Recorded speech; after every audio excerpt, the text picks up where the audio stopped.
Entretejiendo el tiempo.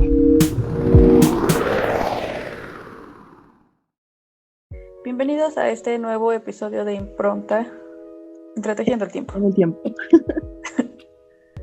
Pues hoy solo estamos Fátima y yo, porque pues Maite creo que ya no. Bueno, sí, yo creo que sí, en algún punto va a seguir. O sea, va a estar en algún episodio, ¿no? Pero por ahora creo que está muy ocupada como para seguir con nosotros. Así que hagamos la campaña #May vuelve. No, no es cierto, May. Pero sí, por algunos tiempos estará May atendiendo sus ocupaciones, así que no se preocupen. La divulgación es algo que las tres compartimos y por eso es que Impronta mantiene y continúa. Sí. Y bueno, hoy vamos a hablar sobre el tema de los animales y de forma más específica la domesticación de los animales y cómo se explotan los animales, cómo los utiliza el ser humano, para qué. Para muchas cosas. Es un tema, creo que a todos nos interesa y además para empezarles a dar el spoiler es la primera parte, queremos llegar incluso a un aspecto más de conciencia ecológica, pero eso va a ser para la segunda parte. Ahorita queremos darles una introducción, justamente cómo es que inicia la domesticación, cómo es que el ser humano toma la idea de utilizar a los animales y que actualmente pues ya no son solamente una herramienta, como pudo haber sido un inicio, sino ahora son incluso familia, ¿no? Se les ha considerado ahora muy cercanos al ser humano, los llamados perrijos, son compañía, y hasta a veces en la fantasía, en cuentos se llegan a decir como herederos del ser humano. Ahorita me acordaba de los aristogatos, ¿no? Que ahí es una señora rica, nunca tuvo hijos y al final su herencia, su fortuna va a pasar a sus gatos, ¿no? Entonces, ¿cómo es que los animales han tomado parte fundamental en la vida humana? Entonces, pues vamos a empezar a hablar sobre el concepto de la domesticación. ¿Qué es la domesticación? Híjole, aquí hay que sacar la referencia del diccionario. Básicamente en la Real Academia te dice que es reducir, acostumbrar a la vista y compañía del hombre al animal fiero y salvaje, o incluso hacer tratable a alguien que no lo es, moderar la aspereza de carácter. O sea, es como entrenar a un animal salvaje. Sí y no, porque aquí viene otra palabra que no queremos confundirlos, pero es la de amaestrar. Muchos animales son amaestrados, pero no son domesticados. Y eso lo podemos ver quizá en los extintos animales de circo. Ya sabemos que el circo y los animales ya no son bien vistos y ya muchos han cancelado esto. Pero eso es un amaestramiento. No son animales domesticados. Vamos a entrar un poquito más en cómo diferenciar lo domesticado de lo amaestrado, porque domesticación no solamente incluye animales, también incluye plantas. Entonces ahí creo que va a ser más fácil saber qué significa domesticar. Aparte también tiene que ver con una cuestión de que cambias su genética, ¿no? Exacto, eso es así ya mucho tiempo y muy claro cuando algo es domesticado. El amaestrar pues enseña a hacer truquitos, ¿no? Mientras que la domesticación requiere cierto tratamiento continuo en cuanto a selección de habilidades genéticos, de genes, y que al final pues surgen en un cambio. Eso es algo muy claro con el maíz, ¿no? Eso es más claro para cualquier mexicano. El maíz es una especie vegetal domesticada. En cambio, su ancestro silvestre, pues es completamente diferente, ¿no? Podemos verlos claramente en sus diferencias y obviamente genéticamente también. O sea que si personas ahorita tienen un león en su casa, no está domesticado, simplemente lo tienen en cautiverio. Y obviamente domesticar, dependiendo de la especie, pues requiere muchas generaciones para esto. O sea, un león, por mucho que tú digas, voy a agarrar un leoncito y voy a tener 3 generaciones de leones en mi casa, ya voy a domesticarlo a tercera generación. No, realmente no sé cuántas generaciones requiere un león para ser domesticado. porque tiene que ver con su comportamiento en primera instancia, pero sobre todo también para que impregne los genes, pues requiere mucho trabajo. Mientras que el perro, que es la especie por excelencia, pues solo requiere alrededor de 3 a 5 generaciones para ser domesticado, un lobo. Entonces, depende mucho la especie para que realmente pueda decir que es domesticado. Y justamente entrando un poco a lo que son las teorías de domesticación, porque entonces muchos animales no pueden ser domesticados. Y eso hay que considerarlo como a lo largo de la historia del ser humano, claro que necesitaba ayuda. El ser humano cargar, proteger, jalar, lo que sea, todo por lo que se sacaron tantas especies domesticadas. Eso es algo que intentó en muchos lados. Actualmente podemos conocer el caballo, el borrego, el burro, tantas especies domesticadas, pero no fueron las únicas que quizá el ser humano intentó hacer. Y es por eso que hay muchos rasgos que no pueden, que impiden que una especie sea domesticada. Por ejemplo, el humor. Un animal malhumorado, que no tiene un carácter amable o dócil, evita que pueda ser domesticado. Por ejemplo, la cebra. La cebra es de muy mal humor y también se paniquean mucho. O sea, no puedes domesticar a una cebra por ese carácter que tiene. Ay, pobrecitos, son muy bonitos los cebras. Sí, son hermosos, pero no los puedes domesticar por lo mismo de que su carácter es completamente incompatible con las acciones humanas, ¿no? Otro sería las dietas, o sea, cuánto come o qué come un animal que evita ser continuamente alimentado, ¿no? Por ejemplo, el koala. El koala con esa dieta tan precisa que tiene evita que pues, pueda adaptarse al ser humano. Muchas veces el ser humano lo que come lo puede brindar o de su misma dieta puede seleccionar algo para alimentar a los distintos animales que domestica. Un koala por esa dieta tan específica es imposible. Y otro, por ejemplo, son de lento desarrollo, crecen muy lento, ¿no? Y con cada crecimiento es un reto mayor. Ahí sería, por ejemplo, el elefante.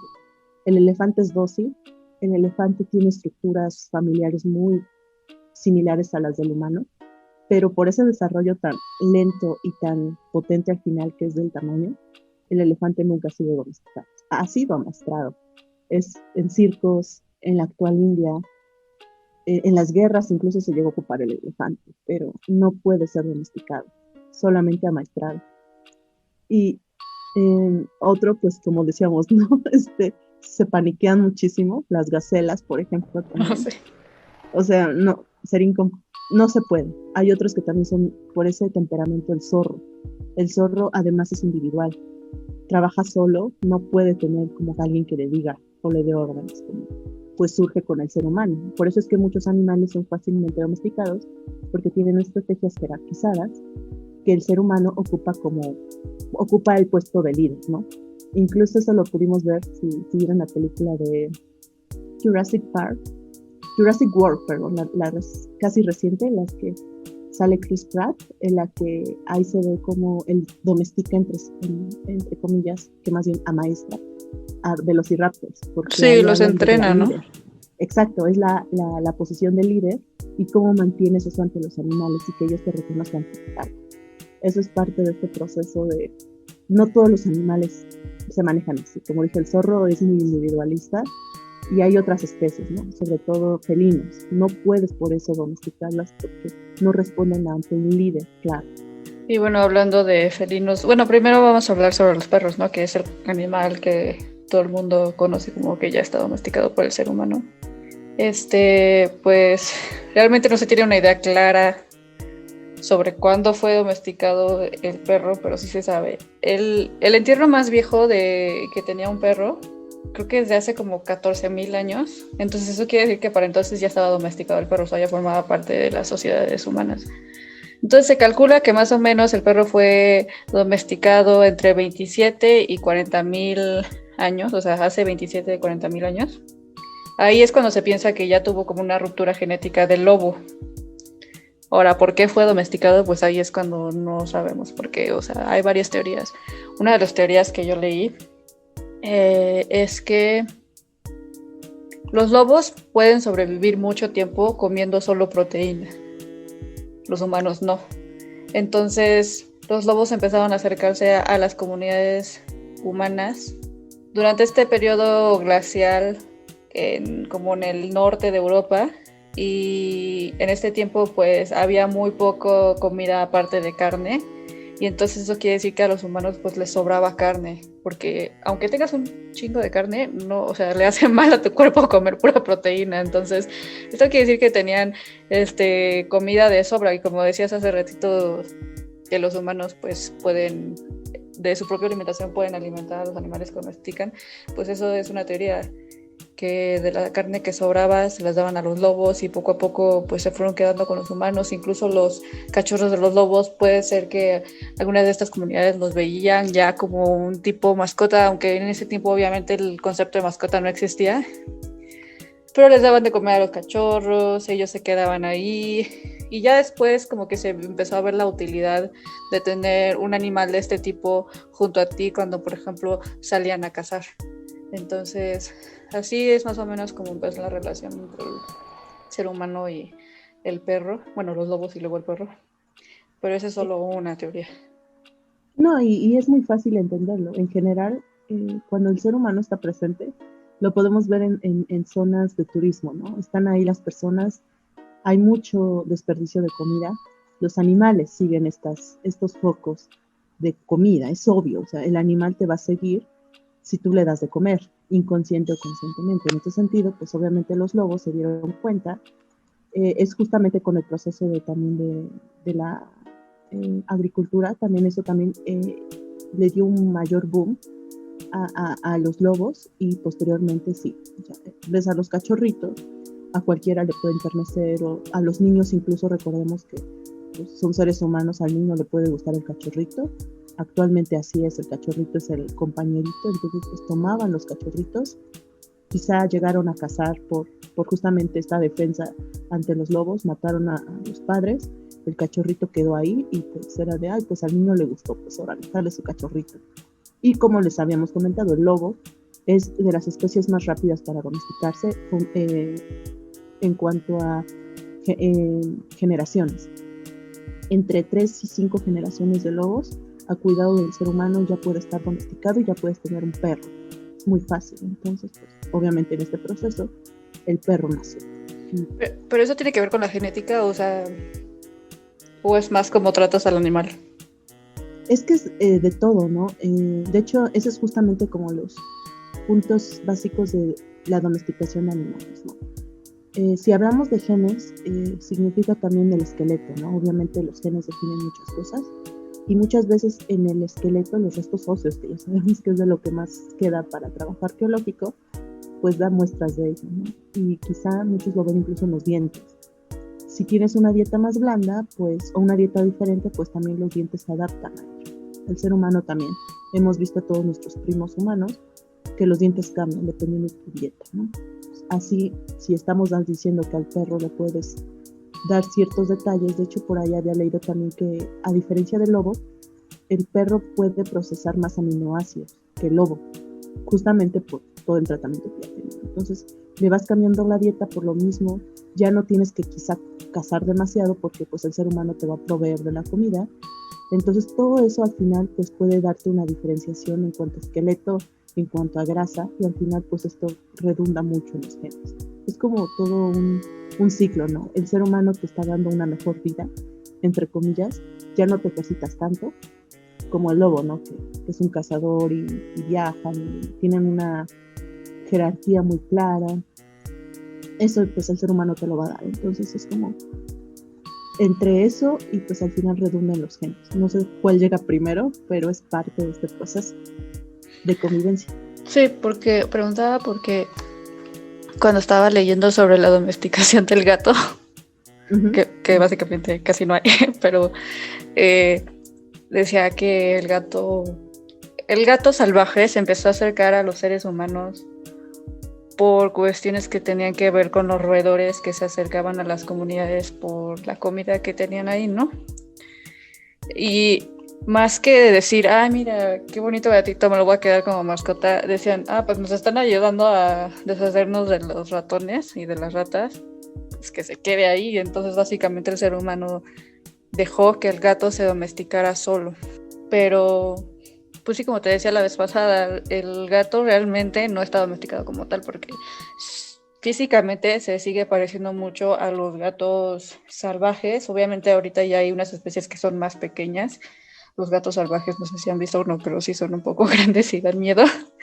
Pero este, el gato que se considera como ya realmente domesticado es el gato atigrado, o sea, el típico gato con rayitas cafés, negras y así. Ese es el gato que ya se considera como que ya está domesticado.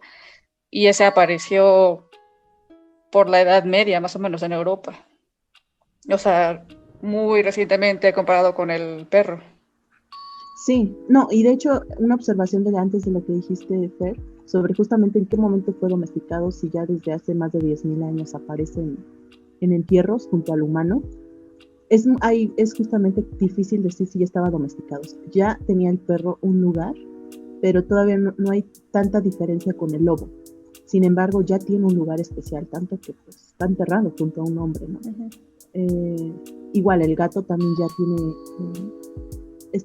se ha encontrado momificado en la Grecia, en el Egipto antiguo. Entonces, pues también ahí podría ser como muy probablemente similar a estos entierros del perro. O sea, todavía no se sabe si es lobo o perro, pero ya forma parte especial en la vida trascendental del ser humano, así como el gato momificado en el Egipto.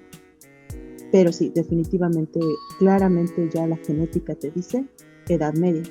Y si vemos cómo es el comportamiento tanto del gato como del perro, responde mucho a su proceso de domesticación. Por eso es que el gato hasta la fecha es demasiado rebelde y pues sí, es bastante escurridizo y todos esos datos por los que a mí no me agradan. Ahí la razón de que el gato tuvo mayores libertades y nunca se sometió como tal a órdenes directas del ser humano. De hecho, no me acuerdo, en la licenciatura lo hablamos, ¿no? La diferencia es que, por ejemplo, el perro justamente tuvo órdenes o tuvo puestos de vigilancia, de seguridad, ¿no? Siempre está en este aspecto de ser el guardián del hogar. Entonces, por eso es que su lugar está fuera de la casa. Antiguamente, clásicamente se le consideraba al perro afuera para poder proteger a la familia, a la casa, los campos, el ganado incluso. Uh-huh. Y mientras que el gato, por esa situación de que pues es que ellos más bien son como plagas, pues necesita estar dentro de la casa. Entonces a los gatos se les deja dentro, los gatos son más de casa y el perro es afuera. Entonces por eso es también ese cambio de personalidades y de papeles en el hogar o en la familia. Sí, porque también me acuerdo que estaba leyendo que el perro fue domesticado porque fue como que el ser humano le dio tareas muy específicas que tenía que llevar a cabo, como dices, entre ellas como ser vigilante. Y el gato, pues, dijeron como, pues ahí está, sirve como está, hay que dejarlo así. Haz lo que quieras, pues, no te ayudas, pero ok. Sí. En cambio, pues sí, quieres a un perro, bueno, más bien, quieres a un lobo salvaje que sirva como vigilante de tu casa, pues hasta cierta forma tienes que cambiarlo, ¿no? Porque si no, va a seguir siendo salvaje y quién sabe qué puede ser. Sí, y bueno, eso también, ves que también hay los que te cuidan el ganado, los que incluso hacen trucos, uh-huh. Y también hay otros aspectos sobre el perro, ¿no? Que ya no, algún momento vamos a profundizar sobre exactamente el perro, pero el olfato, ¿no?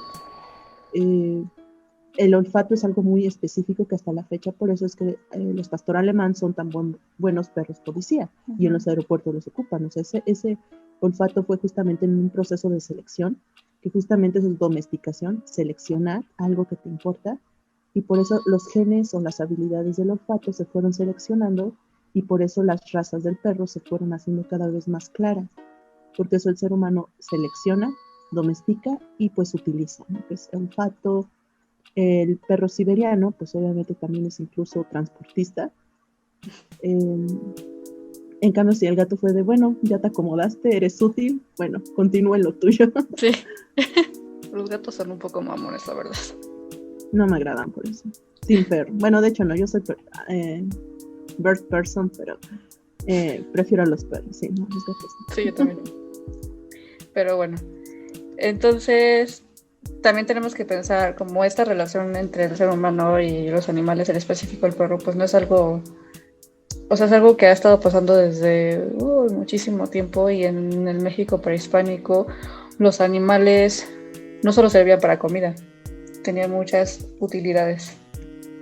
Sí, bueno, aquí hay que recordar un poco, ¿no? Quizá las diferencias muy claras entre el viejo mundo y el nuevo mundo, ¿no? Y una de esas claras diferencias eran los animales. Los animales de carga no existían en Mesoamérica. Solamente hubo un animal de carga en toda América y se encuentra en Sudamérica, y es la actual llama y alpaca. Es la única especie o las únicas especies que realmente fueron domesticadas para pues sí, como herramienta. Por eso que llegaran los caballos fue algo muy sorprendente, porque esto no existía. Los animales domesticados aquí eran más bien para comida, no eran realmente para, pues sí, para trabajo pesado. Los que conocemos todavía, pues es el clásico guajolote, algunas gallinitas por ahí que era más bien como, no las gallinas actuales las trajeron del viejo mundo, pero como codornices más bien, y incluso el perro, pero recordemos eran perros calvos y que básicamente eran de comida. Después, si quieren, podemos hablar sobre los perritos encebados, que eran justamente los engordaban y estaban todos tronchitos, bonitos, y pues eran un festín, ¿no? Pero en general, pues sí, el animal domesticado en América fue muy diferente a como pudo hacerse en el viejo mundo. Borregos, puercos, chivos, caballos, burros. Todo eso fue en el viejo mundo, y ya después podemos hablar de los orígenes de la domesticación, pero sí, eso es muy diferente. Y... Ajá. Perdón. No, ya era para entrar a zoológicos, pero dime. No, de hecho iba a decir que algo que mucha gente no sabe es que, de hecho, el primer animal que fue domesticado en Mesoamérica fue el guajolote, y ya después el perro. O sea, no, y pues es comida, ¿no? Y además el guajolote, si nos damos cuenta, bueno, esto no nos desviape tanto, pero el guajolote, todos los niños tenemos, bueno, los que crecimos con aves de corral, tenemos el trauma de que un guajolote nos persigue en nuestra infancia. Eso, o sea, sí son muy agresivos, o sea, son muy territoriales los guajolotes, y eso que ya son domesticados. Si los llegas a enojar, sobre todo también las guajolotas cuando tienen a sus guajolotitos, totolitos, se vuelven muy agresivas y te persiguen con tal de que no amenaces a sus crías, ¿no? El guajolote simplemente porque está de malas y te quiere perseguir, y es realmente muy traumante para un niño que te persigue un guajolote, aunque realmente a mí me traumó más la guajolota. Y ellos justamente, si lo veíamos con estas características del por qué algunos animales nunca van a ser domesticados, podemos encontrar ahí al pavo real. El pavo real es muy bonito. El pavo real, si lo ves en tu hotel o en tu super casa lujosa, te va a poner de mucho prestigio y se va a ver muy chulo. Pero los pavos reales son muy territoriales y justamente son muy similares, son primos del guajolote. Entonces, si el guajolote domesticado es así de grosero y traumático, imagínense el pavo real. Por eso es que en la UDLAP los quitaron, porque los pavos reales picaban a los estudiantes. Y les saltaban de los árboles. Entonces, realmente el pavo real es muy bonito, pero aléjense de un pavo real, y más si él está de malas. Son muy temperamentales. Entonces, imagínense el guajolote ahorita. Todavía conserva mucho de sus primos silvestres, entre comillas, refiriéndose que no tienen el proceso de domesticación detrás. Y bueno, ya entrando al tema de los zoológicos. Sí, bueno, igual el tema del zoológico podríamos verlo separadito, porque actualmente el zoológico para nosotros es un lugar donde vas y te pones en contacto con los animales, y incluso los safaris, ¿no? Los ves libres o simplemente están enjaulados, todos tristes, y ahorita con la pandemia, pues, ¿cuántos zoológicos no sufrieron? Es como de entretenimiento hoy, ¿no? Ajá, exacto. Así surgen, yo supongo que con la ilustración, que toda esta sección de formas de ver el mundo, y el siglo XIX, o sea, sí es una distracción, algo como el ser humano domina sobre los animales y los mantiene en espacios definidos y con dietas definidas, pero un zoológico a lo largo de la historia ni siquiera es bien empleada la palabra. O sea, se puede considerar zoológico a todo el lugar donde se encuentren animales bajo observación y cuidados humanos, pero no como entretenimiento. Eso es como tal las diferencias, ¿no? Zoológico vamos a llamarlo porque encontramos animales cuidados por el ser humano a lo largo de la historia. Sí. En la época prehispánica existían varios zoológicos. El más conocido es el de Moctezuma. Pues realmente, de lo que yo leí cuando estábamos en la universidad, era un lugar donde se mantenían estos animales y Moctezuma tenía a gente especializada cuidándolos, ¿no?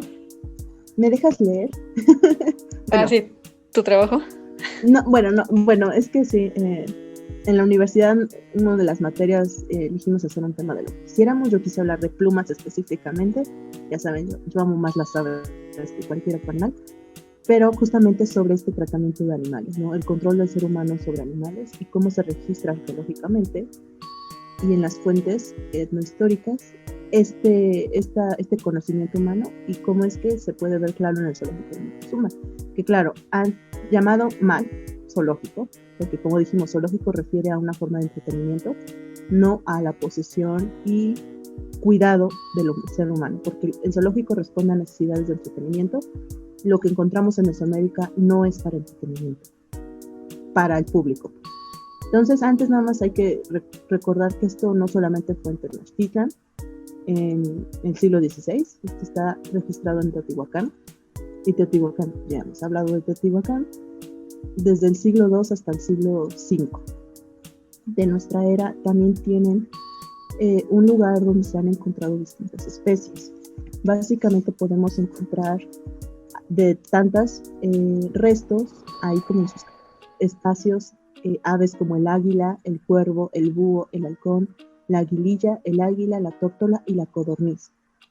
Se sabe que son como espacios para el cuidado y la observación y el cautiverio de aves, es básicamente cautiverio, también pumas. ¿Pero por qué? Porque muchos de estos animales eran usados para las ofrendas y sacrificios. De hecho, muchos de estos también fueron encontrados dentro de la pirámide de la luna, del sol, cuando obviamente no hay ofrendas humanas. Se encuentran pumas, se encuentran águilas, se encuentran todos estos animales, y muchos de ellos tenían incluso restos de daños en el cuerpo. O sea, ¿qué significa? Que tenían lesiones, deformaciones óseas incluso. Quiere decir que pues si hubiera sido un animal en la vida salvaje normal, en la vida natural, pues no hubiera sobrevivido porque está lesionado. Entonces, si está lesionado y tiene hasta incluso restos estomacales, quiere decir que el ser humano lo cuidaba a pesar de estar lesionado. Significa entonces que así el ser humano en Teotihuacán se ahorraban el ir a buscarlo hasta Chiapas, hasta sepa dónde que existieran las águilas y los jaguares, incluso los lobos estaban ahí, coyotes, perdón, los tienes ahí guardados. Y ahí tú los alimentas, tú los cuidas, y ya en cualquier caso de un sacrificio, una ofrenda, pues ya los sacas rápido. Es como tu alacena, ¿no? No tienes que tener todo el tiempo que necesites comida, vas al supermercado, porque todos los días irías al supermercado. Entonces, tienes tu alacena y ahí tienes para una semana, ¿no? Es más o menos así para que podamos entender este sistema en el que Teotihuacán se encuentra, y que también en Paquimé, en Chihuahua, Casas Grandes, y también en Tula, y también en Tenochtitlan, que sería se ha llamado zoológico de Moctezuma, que no es un zoológico, porque esto es como dijimos, que se iba a ocupar para una ofrenda, un sacrificio, pues ahí tienes las aves, ¿no? Y bueno. Paquimé, de hecho, se me hace muy interesante porque ahí se encontró evidencia de que se tenían aves. Creo que era la guacamaya roja la que se tenía ahí, pero Paquimé está en Chihuahua. Ajá, y dices, ¿por qué? ¿Dónde va a haber guacamayas en Chihuahua, no? Entonces dices, ¿de dónde? Exacto. O sea, ahí es cuando te das cuenta realmente que pues el ave formaba parte de un sistema económico muy importante. Creo que Paquimé es del periodo clásico. Sí, es que justamente recuerdo, sí, se los hemos dicho, Teotihuacán se volvió un centro hegemónico en todo Mesoamérica. tanto que pues de él dependían muchas relaciones comerciales, sobre todo con zona maya. Y en ese sentido, si sabemos la guacamaya, estas aves son de justamente la selva lacandona, en la actual Chiapas. Entonces, ¿qué quiere decir? Teotihuacán tenía buenas relaciones y necesitaba esas plumas. Entonces tenía gente allá, embajadores o relaciones económicas, pero también tenía relaciones con Paquimé. Entonces, gracias a ser intermediario de Teotihuacán, pues toda esta red hasta Paquimé, hasta Chihuahua, pues puedes encontrar ahorita guacamayas que tenían un buen tratamiento y estaban ahí. Es una guacamaya en estado natural, en estado salvaje. No me agrada esa palabra, pero en estado natural no puede estar en Chihuahua. Es un desierto. Sí, ¿no? Entonces, ¿qué hace ahí? Pues porque el ser humano no quiero decir las traficaba, pero sí formaba parte de este sistema en el que la pluma de la guacamaya era muy valiosa. Entonces Teotihuacán se administraba y hacía la logística de todo eso. Pues hasta cierto punto sí los traficaban, ¿no? Sí, o sea, no es podemos que digamos decir que... Ajá, o sea, no podemos decir que al mismo nivel como que hoy, en el que hoy se trafican a los animales, pero sí se explotaban. O sea, sí, es que el tráfico siento que tiene una connotación ilegal. O sea, es como bajita la mano, ¿no? Actualmente el tráfico Okay. de especies en peligro de extinción. A lo que nos referimos es que no era como tal ilegal, porque más bien era algo valioso y pues sí, algo de mucho valor religioso y social y de lujo. Entonces, pues obviamente Teotihuacán centralizó, monopolizó ese negocio y pues por eso es que él se encargaba de llevar todo esto hasta Paquimé, sacándolo desde Chiapas, claro. Por eso es que le llegó, en Teotihuacán era como la sede a la que le llegaban todo y ya de él mandaba todos los que tuvieran buenas relaciones con él. Sí. Ahorita sí, obviamente, si te encuentras una guacamaya, pues es ilegal. Son especies protegidas. Pero entonces, volviendo a esto del zoológico de Moctezuma, que realmente el término es casa de animales, o mejor dicho, casa de aves, o sea, en náhuatl, totocali, totot, ave, cali, casa. Ese es el término correcto. Zoológico de Moctezuma es muy fácil de identificar, pero es totalmente incorrecto.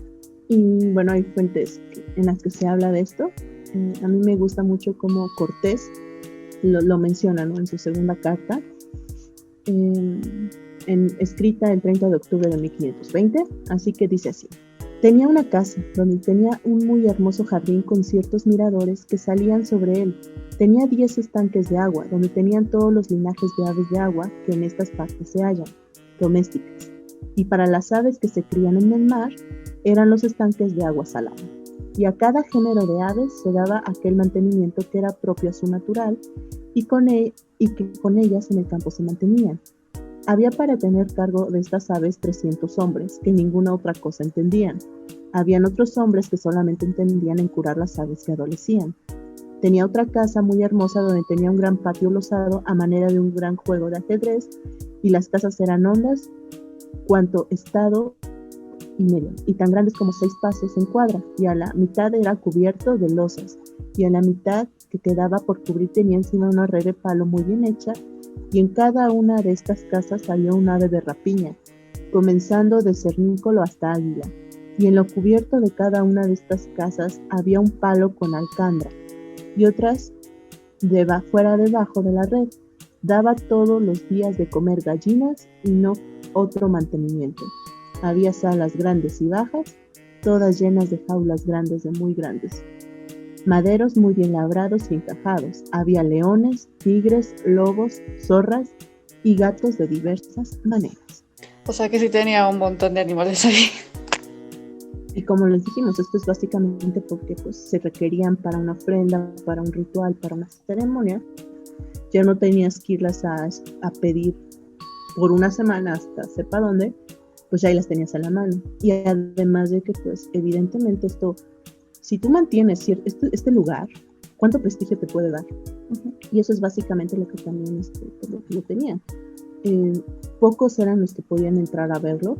A ciertos mandatarios Moctezuma les daba el privilegio de visitar. No era como de que todo Tenochtitlan, vamos al zoológico hoy. Esa idea de vamos a visitar, este domingo no vamos al cine, vamos al zoológico, es una idea muy de la Ilustración. muy reciente en comparación antes, que este tipo de acciones era para prestigio político sobre todo, y por eso es que pues sabemos que Cortés tuvo la oportunidad de visitarlo, y pues Cortés lo escribe, y si mal no recuerdo, también Bernal Díaz del Castillo, en La historia verdadera de la Nueva España, como conquistador, también escribe algo al respecto. Sí, Pero es eso.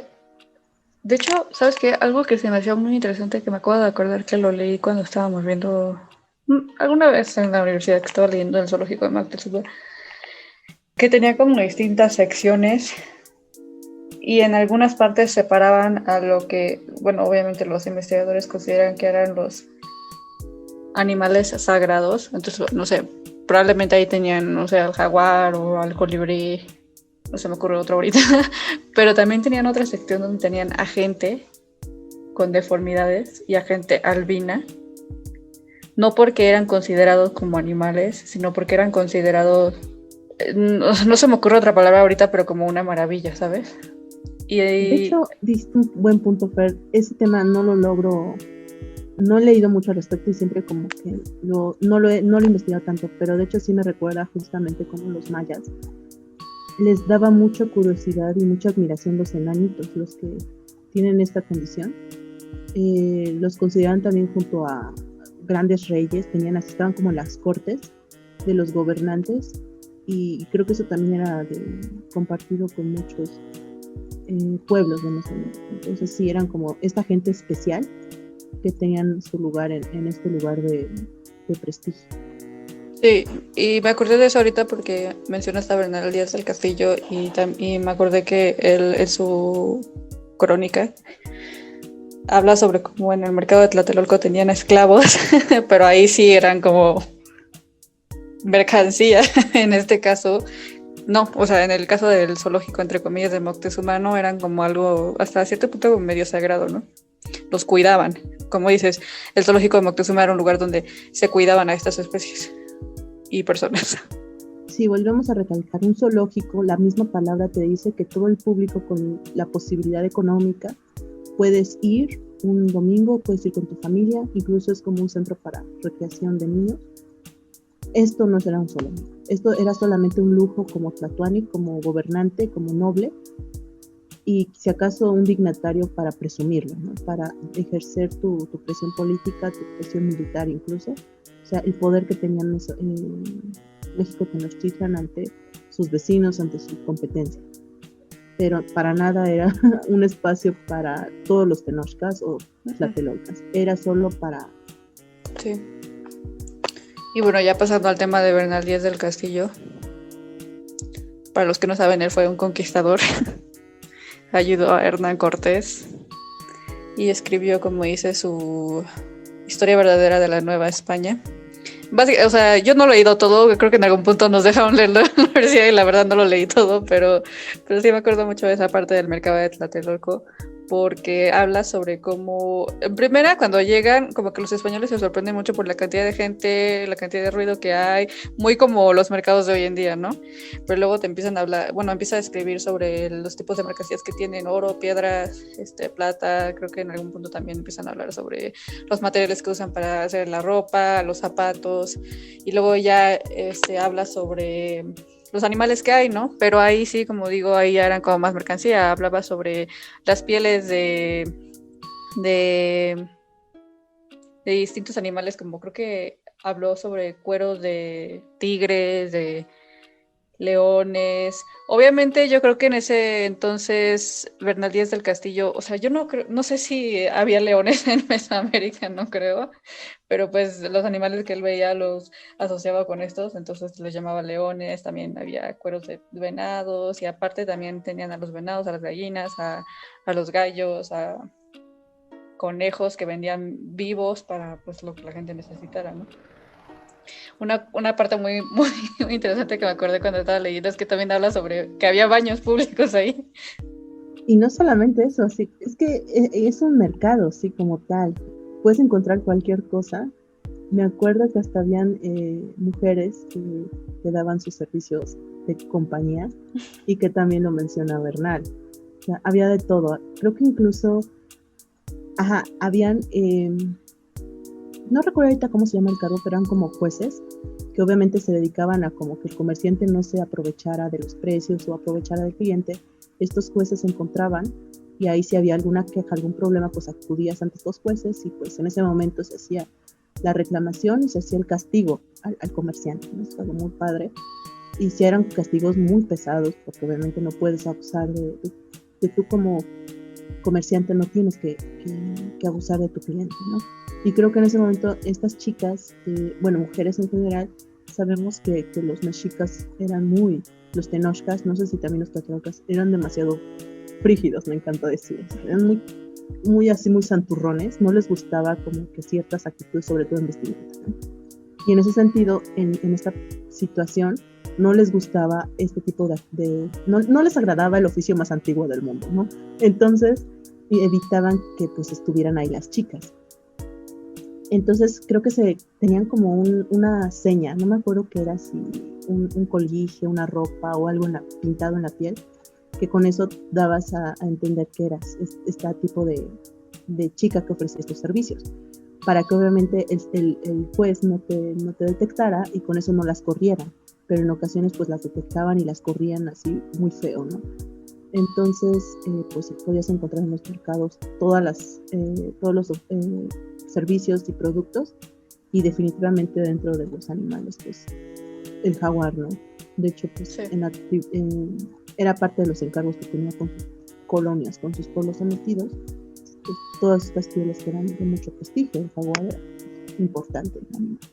Nunca fue domesticado, evidentemente, pero pues llegaron a tenerlo en estos sitios como zoológico de que son almacenados.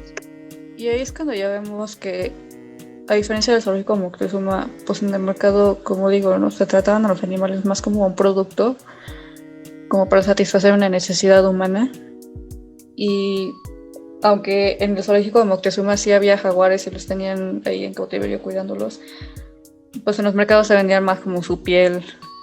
Obviamente eran productos que no todo el mundo podía comprar, creo que estaban reservados solamente para la élite, pero de todas maneras pues eran usados, ¿no? Para algo.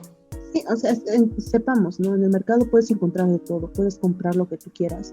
En el Totocali, en la casa de aves, mal llamado zoológico de Moctezuma, solo ibas a encontrar lo de mayor valor, porque eso obviamente solamente Tlatoani tenía el lujo de mantener todos estos animales. Lo demás era como de, pues, como les digo, ¿quién puede tener en su casa un pavo real? O sea, yo no tengo el dinero, ni la paciencia, ni el conocimiento de mantener un pavo real en mi jardín. Por muy bonito que se vea, pues no voy a tener nunca un pavo real porque no tengo las posibilidades. Pero pues, si voy, no sé, a una tienda de mascotas, lo cual es completamente malo y no es indicado, pero en ese sentido, pues puedo comprar unas gallinitas para el corral, un perrito, un gatito, un lorito, periquito, ¿no? Entonces es en este sentido. Sí habían sobre todo tortolitas, las que pues podías, incluso eran de consumo humano.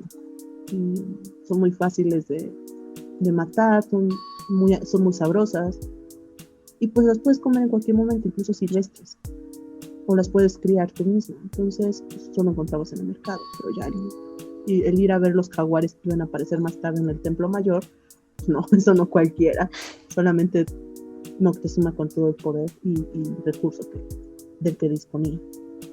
Sí, y entonces aquí ya es cuando entramos al tema de para qué usaban a los animales, ¿no? Obviamente la respuesta más común es pues, para alimentarse, pero también para pues ropa, utensilios, hablando como más de la época prehispánica, también se utilizaban los animales como animales de compañía. Hoy se puede decir que también se utiliza para experimentar en ellos, que está muy mal y yo no estoy de acuerdo con eso, pero bueno. Para entretenimiento. Es que sí hay de todo. Justamente sirve como, nace la domesticación animal para herramienta humana, para beneficio humano. Obviamente que ya sabemos, si un animal está en desacuerdo, pues el animal no se va a dejar someter, o sea, se va a reaccionar, o sea, no son un robot diseñado por el ser humano, son animales, con ello tienen una conciencia, un instinto, una vida individual que pues van a generar que se volteen y lastimen al ser humano en caso de que no no estén de acuerdo. Lo hemos visto tanto con animales domesticados como evidentemente animales en estado natural. Sin embargo, también, bueno, hay que considerar una cosa, ¿no? Es que cuando inicia la domesticación animal, inician también muchas enfermedades. El contacto con los animales no solamente le dieron beneficios al ser humano, también le dieron enfermedades, porque justamente este contacto hizo que pues muchas cosas, enfermedades, chinches, parásitos, que vivían ahí solamente en esa especie, pues saltaran hacia el ser humano. Ya sabemos, ¿no? La actual pandemia surge por el contacto con animales. Uh-huh. La pandemia del 2009, enfermedad del 2009, que también fue una crisis, fue por gripe aviar, pero también siempre hay focos de gripe porcina, la rabia. Muchas veces es también por el contacto con perros, ¿no? Muchas veces también es entre animales que se contagian y al final muerden al ser humano por este proceso de que el perro es el más antiguo y el que más, una relación más fuerte y estrecha tiene con el ser humano, pues surge la rabia, ¿no? Y la rabia mata al ser humano, también es una enfermedad muy fuerte. Entonces hay que considerarlo desde este punto. Sí podemos ver la domesticación muy buena, pero al mismo tiempo también requirió otras estrategias, porque pues imagínense cuando, ya sabemos, ¿no? Cuando surge la H1N1 fue por el contacto con aves, surge en una granja en Estados Unidos y se contagia todas las trincheras en la Primera Guerra Mundial y se vuelve una pandemia como ahorita, ¿no? Que calcula que mató a 100 millones de personas máximo, 50, 20, lo que sea. Entonces sí, hay que considerarlo. Cuando surge la domesticación, surgen también muchas enfermedades que evidentemente nunca iban a llegar al ser humano porque pues no tienen que ver con el ser humano, pero el contacto con animales es un daño colateral que evidentemente pues ha pasado con todos los animales. Eso me recuerda a lo que una vez, no sé si lo discutimos o lo leí en alguna parte, pero que dicen que el SIDA surgió porque según los africanos, o sea, la gente negra, tenía relaciones sexuales con monos y dicen que de ahí surgió el SIDA, pero pues la verdad es que hasta no la fecha creo que no hay una historia única sobre el origen del SIDA y la verdad, no sé, es como ahorita, ¿no? Los chinos, ¿por qué se comían los murciélagos? Sí, todo el mundo está como en contra de ellos, así como todo el mundo estaba en contra de los negros cuando surgió el SIDA. Sí, o sea, sí, como tal, el tratar con animales va a tener un daño colateral que es enfermedad, infección, parásitos, es obvio, y eso es algo que considerarlo. Está bien, hay muchos beneficios de tener animales, pero también te vas a contagiar de algo, o más bien tienes que tener cuidado de que no te pase algo, porque el animal va a tener sus propios parásitos. Incluso, ¿no? Esto del gato, ¿no? ¿Cuánto nos ha dicho sobre el gato y las mujeres embarazadas, ¿no? Que su pelo, que su excremento, o sea, ya sabemos, el excremento del gato es muy, muy dañino a la salud. Obviamente hay que tener ciertos cuidados que con el perro no necesitas, pero es obvio, es otra especie, es otro animal que no contemplamos cuando es justamente este contacto. Uh-huh. Entonces ya con esto, pues sí, ha servido para muchas cosas ante el ser humano, transporte, carga, comida, entretenimiento, como bien dijiste, y no necesitas ser domesticado para darte entretenimiento, lo puedes amaestrar, un elefante lo puedes amaestrar, un tigre, un león, un oso. Y también incluso como les digo, no sé cómo se llame, si ornatos y decoración, como este pavo real que nada más está ahí y todo así, qué bonito pavo real, o sea, no es otra cosa. Como para el deleite del ser humano, ¿no? Exacto, o sea, ahí está. Pero un uso que hace que los seres humanos exploten a los animales muchísimo es la medicina. No tradicional, la medicina tradicional, perdón, no la medicina occidental. Sí, de hecho tienes razón. Y de hecho ahorita, con lo del colibrí, en el sentido de los animales con aspectos, connotaciones religiosas, tanto para bien como para mal del animal. Uh-huh. Eso es algo que estamos discutiendo y no sé qué tan certeras lo hagamos, pero muchas veces la religión te evita consumir o tocar un animal, como también abusar de uno. Ahorita estaba recordando, ya sabemos, ¿no? La vaca, pero en cuanto a aspectos negativos, el colibrí no es un animal domesticado, evidentemente, pero sí está en peligro de extinción. El colibrí, ya sabemos, es la personificación, se puede decir, de Huitzilopochtli, que era el dios rector de los mexicas. En ese sentido, también se le ha dado esa posición importante al colibrí, pero también se le considera un animal muy importante en cuanto al amor. Entonces, de esto surge que pues, se hagan ciertos, no sé cómo llamarlo, fetiches, amarres, prácticas en las... Amuletos. Amuletos, eso. Y el colibrí pues es casado y lo hacen amuleto y ya tienes ahí tu colibrí para que te proteja o te dé el amor o te cubra de la salud, ¿no? El colibrí, y ahora está en peligro de extinción. Exacto, y es traficado por lo mismo. De hecho, pues no es el único. Aquí en México es muy particular porque, como decimos, el colibrí era Huitzilopochtli, es un dios. Entonces, con todo esto, pues también se llegó a abusar de él. Pero también cuántos animales no sirven para aspectos sexuales, eróticos, y con eso también son explotados o llevados a la extinción. En este caso, el pangolín, ¿no? Que les invitamos a que se den la vuelta si no vieron la publicación en Facebook. Pero justamente, independientemente de su carne, las escamas del pangolín también se consideran como algo que te mejora en las relaciones sexuales, ¿no? Y con esto pues se vuelve un elixir y pues obviamente el pobre pangolín pues, ya valió en todos aspectos. Ay, sí, está horrible. Si lo buscan en internet como explotación de pangolín, híjole, se van a dar cuenta realmente de qué tan grave es el asunto. Igual muchos cetáceos, ¿no? El marfil, ¿no? Que ya lo sabemos, ¿no? Es costoso, muchas veces al final son fines económicos.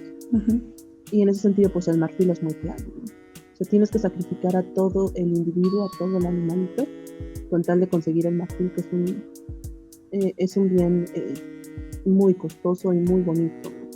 ¿Cuántos no siguen teniendo en sus super casas de millonarios un ajedrez de marfil, ¿no? No sé, aretes, un dije, algo de marfil.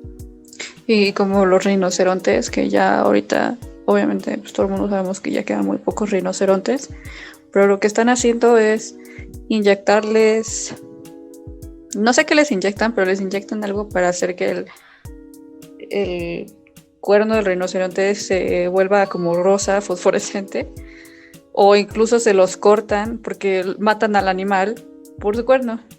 Entonces, pues sí está muy grave el asunto de la explotación animal. Ahí nada más como algo muy curioso de cómo es que porque esto obviamente es tráfico ilegal. Por eso te decía, ¿no? La palabra tráfico como que a veces tiene connotaciones ilegales o malas.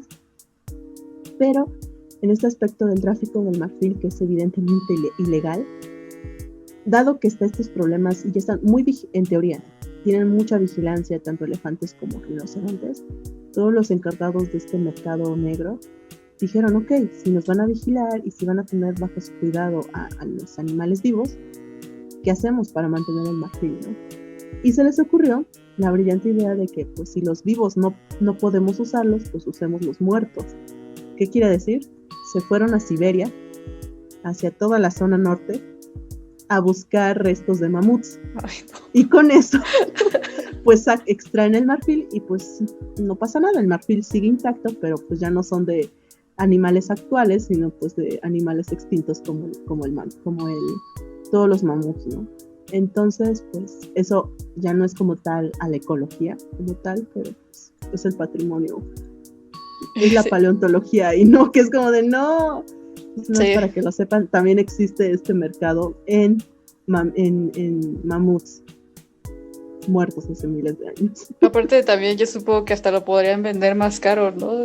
Marfil de un animal ya extinto. Igual hay que considerarlo, muchas de estas prácticas también con mamuts y sus restos también tienen, digamos, ciertas credenciales que pues se hace muy común tener tu propio dije de mamut. De hecho, a mí me regalaron.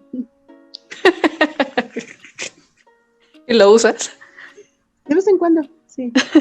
Sí, tengo en mi llavero y un pedacito en colibrí de ahí, porque pues es también parte de Los Inuit creo que también tienen también un poco de esto. Sabemos que también el marfil servía para los... y actualmente todavía a los... olvidé el nombre, en la pesca, los ganchitos. Yo se me olvidó también, pero también es parte, ¿no? El hueso es fundamental y por eso es que muchos animales, pues también son utilizados por el ser humano, el hueso, ¿no? Agujas, por eso es que surgen todos los textiles, el algodón, la ropa, a pesar de que antes se utilizaba la pura piel, se fue creciendo, fueron haciendo cosas más innovadoras, y pues las agujas de hueso, y como dije, estos los anzuelos. Anzuelos, eso, los anzuelos pues con hueso, ¿no? Antes del metal, pues qué otro material resistente y fuerte pues podría haber hecho eso, pues el hueso.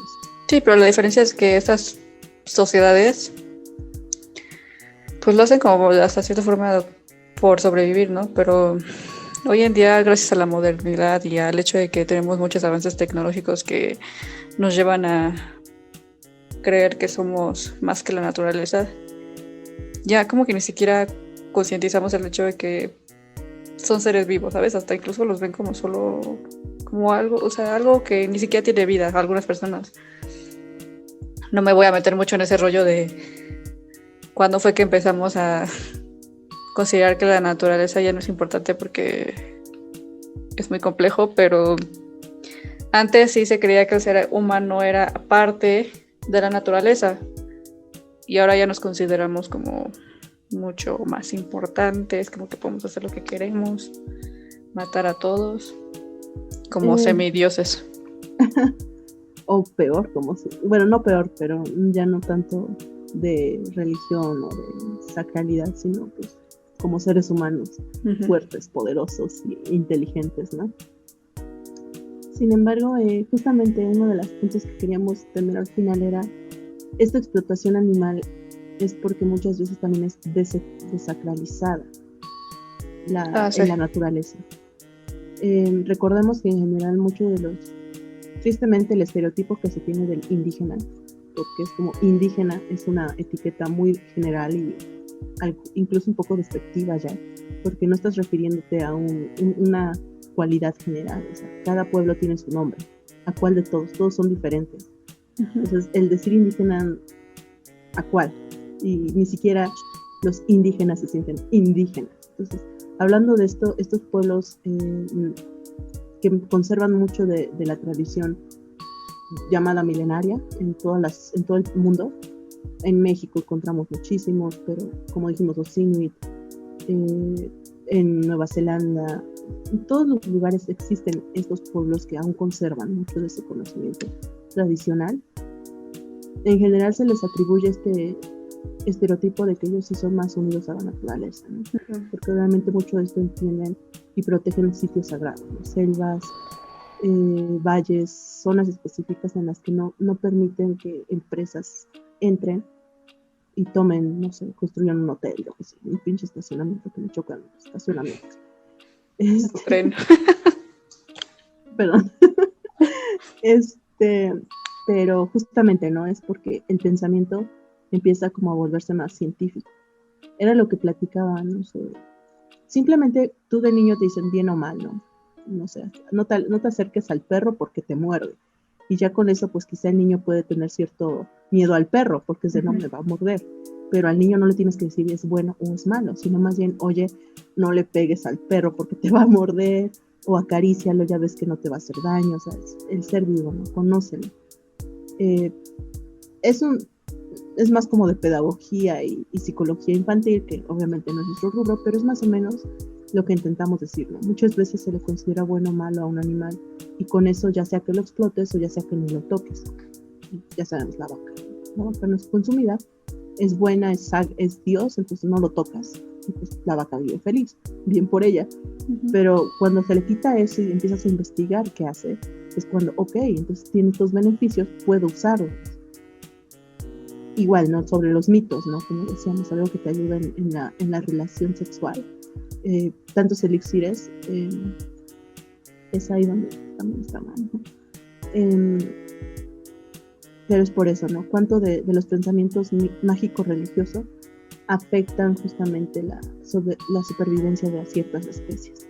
Incluso el otro día estaba leyendo una fotografía que sacó National Geographic. Es una fotografía donde está un elefante muerto y hay como unas personas alrededor como orando. Y entonces estaba leyendo la descripción y decía que era un elefante que fue sacado de su reserva, donde estaba protegido no por los seres humanos, sino por las lluvias. Fue en India esto. Y pues porque se tuvo que salir por las lluvias, pasó por unas tierras de cultivo y la gente de ese pueblo se enojó y le dispararon algo, no sé qué le dispararon, pero le dispararon algo y tardó el elefante 3 días en morirse porque no lo mató el disparo, lo mató el hecho de que la cosa que le dispararon tenía como un veneno. Y entonces estas personas mataron al animal porque les estaba quitando su forma de sustento y en cambio otras personas que vieron que el animal estaba muerto le estaban orando porque identificaban, o sea, el elefante se relaciona así como Huitzilopochtli con el colibrí, el elefante con ¿cómo se llama? Ganesh, la deidad hindú. Ganesha. Ajá. Y entonces, pero estas personas, ahí le decían en la descripción, ¿no? Esta como adoración a esta deidad se le atribuye más a intelectuales, un poco como más a la gente de la élite. Y entonces ahí como que cambia un poco el papel de que la gente piensa que estas personas, ya casi indígenas como dices, pero también los consideran como pobres y así, son los que están más como que respetan más la naturaleza y así, pero en este caso pues no fue así. Y no fue porque no respetaron la naturaleza, fue porque pues estas personas también tienen que vivir. De hecho, es lo que hemos intentado platicar en algunas otras ocasiones, ¿no? Muchas veces las críticas y el mayor ruido viene desde el privilegio, ¿no? Igual ha pasado con, este es el elefante, creo que sí me parece haber escuchado una nota similar. En India las personas también viven muy a tanto, ¿no? Y sabemos que también India es de los países con más desigualdad, igual que México. Aquí, por ejemplo, hace tiempo estaba hablando con mi abuela, aquí en la zona donde vivo, todavía cuando ella estaba aquí joven, habían coyotes. Era una zona de coyotes silvestres. Obviamente ya sabemos que el coyote nunca se iba a maestrar porque también es muy agresivo. A veces trabaja solo y a veces es territorial y a veces también trabaja en manada. El coyote no es el lobo, es muy similar, también es un canino, pero es otra especie. Obviamente, entre que ella fue joven y entre que yo nací, se extinguieron aquí los coyotes. También por la mancha urbana, obviamente, bueno, no urbana, sí. La poblacional, ¿no? Entonces, obviamente se tienen que desplazar mucho de estas especies porque pues, el ser humano también avanza, ¿no? Y pues también tiene que comer, entonces, igual, ¿no? El dodo, recordemos, ¿no? Cómo es que se extingue, y es porque obviamente los seres humanos avanzaron en su población, habían incendios forestales y el dodo, por ser incapaz de nada, de volar, pues se murió porque estaban los incendios y el vato ahí quedó atorado.